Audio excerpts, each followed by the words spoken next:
cigarettes, and he joked that this was the only fun he got to have anymore. Melina handed him a bottle and clinked hers against it.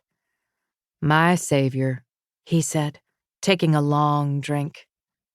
Like most high school kids who had notched productions of The Crucible and A Midsummer Night's Dream on their belts, Melina had come to Bard assuming that she would study acting. It wasn't until she took a playwriting course that she realized the only thing mightier than giving a stellar performance was being the person who crafted the words an actor spoke.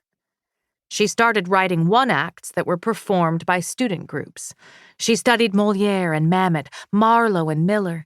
She took apart the language and the structure of their plays with the intensity of a grand master chess champion whose understanding of the game determined success. She wrote a modern Pygmalion where the sculptor was a pageant mom and the statue was John Benet Ramsey. But it was her version of Waiting for Godot, set at a political convention where all the characters were awaiting a savior-like presidential candidate who never arrived, that caught the attention of Professor Beaufort. He encouraged her to send her play to various open submission festivals, and although she never was selected, it was clear to Melina and everyone else in the department that she was going to be one of the few to make it as a produced playwright. "Melina," Beaufort asked, "what are you going to do after graduation?" "I'm open to suggestions," she replied, hoping that this was where her mentor told her about some fabulous job opportunity. She wasn't naive enough to believe that she could survive in New York City without some sort of day job, and Beaufort had hooked her up before.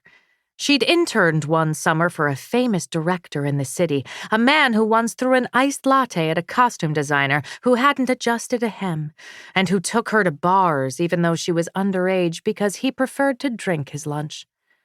Another summer, she'd been behind the cash register at a cafe at Signature Theater and behind a merch booth at Second Stage.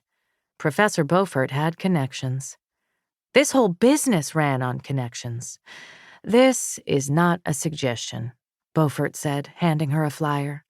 "This is more of a command." Bard College would be hosting a collegiate playwriting competition. The prize was a guaranteed slot at the Samuel French off-Broadway short play festival. The professor leaned against the desk, his legs inches away from Melina's. He set down his chocolate milk, crossed his arms, and smiled down at her. "I think you could win," he said. She met his gaze. But, he raised a brow. "Do I have to say it? Again?" Melina shook her head. The only negative comment she ever received from him was that although her writing was clean and compelling, it was emotionally sterile, as if she had put up a wall between the playwright and the play. "You are good," Beaufort said, "but you could be great. It's not enough to manipulate your audience's feelings. You must make them believe that there's a reason you are the one telling this story. You have to let a bit of yourself bleed into your work." And therein lay the problem. You couldn't bleed without feeling the sting of the cut. Melina began to pleat the edge of her t-shirt just to avoid his gaze. Beaufort pushed off the desk and circled behind her. "I've been acquainted with Melina Green for 3 years," he said, drawing close. "But I don't really know her at all."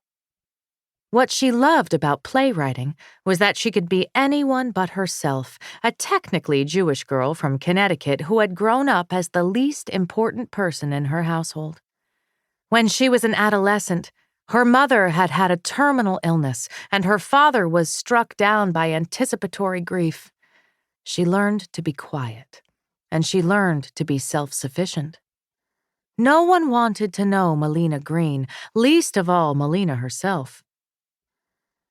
Good writing cuts deep, for both the playwright and the audience. You have talent, Melina. I want you to write something for this competition that makes you feel vulnerable. "I'll try," Melina said. Beaufort's hands came down on her shoulders, squeezing. She told herself, as she did whenever it happened, that he meant nothing by it. It was just his